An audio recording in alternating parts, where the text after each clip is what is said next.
Hey, what's up, lightboltjoe here. Today we are going to discuss the 2010 comedy film Hot Tub Time Machine, starring Rob Corddry. Craig Robinson's in this, John Cusack, Clark Duke, Sebastian Stan, Charlie McDermott, Leslie Kaplan, Chevy Chase, Crispin Glover. A lot of people are in this film.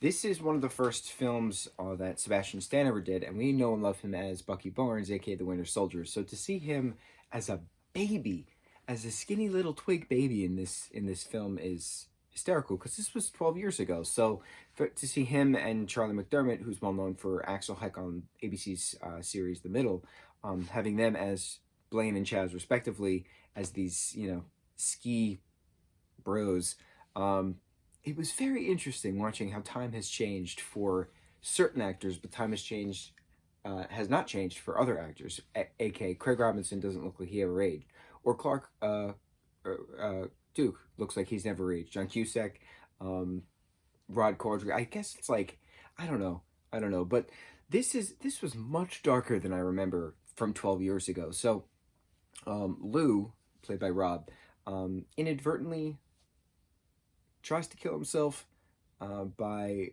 being plastered, driving.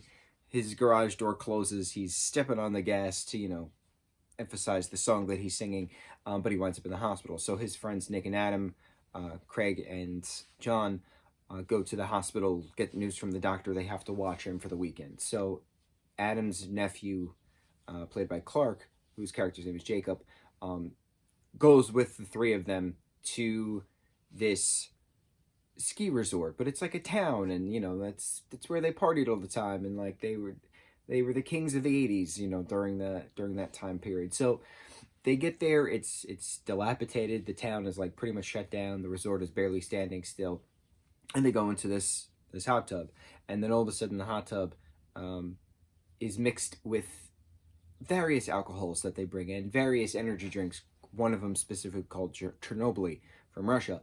And so the chemicals in the Chernobyl help activate a wormhole, essentially, that takes them back to Winterfest 1986 at this resort.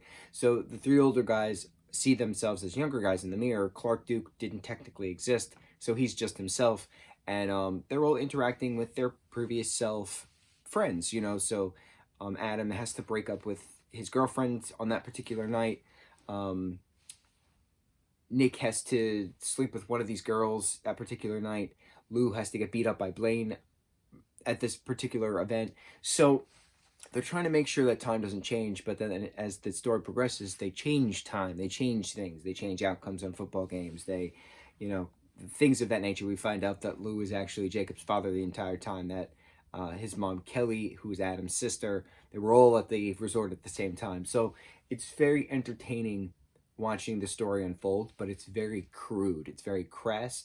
The gay jokes obviously wouldn't fly here 12 years later, but the rest of it is just absolutely hysterical. It's very Jackass-esque. Now, I made the mistake of watching this recently with my parents. I remember it was a comedy, did not remember the crude, crass humor of the comedy. So my dad was laughing his ass off, especially it's the fart jokes or the throwing up constantly, especially on the squirrel. Hysterical. My mother was not a fan of it. She said it's like Jackass humor, and I was like, yeah, you're right, actually.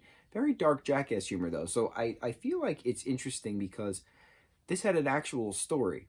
It's a very in your face, this is how this hot tub time machine works. In order to fix it, we need the Chernobyl back from Blaine and his ski buddies who, have taken it with them. So that's the key. Can you change your destiny? Can you change the future? Can you live in the moment? If you live in the moment, will it affect the future? All these different life things, but on a serious note, then talking about depression, then talking about suicide, then talking about life. It's very good. It's a very smart movie. So we're going to watch the second. I've only seen it once, and we'll see if it stands to what I remember. I remember the second one being a good movie. We'll see. Let's hope for the best. Came out in 2015. Let's see. See what happens. Mucho mahalo.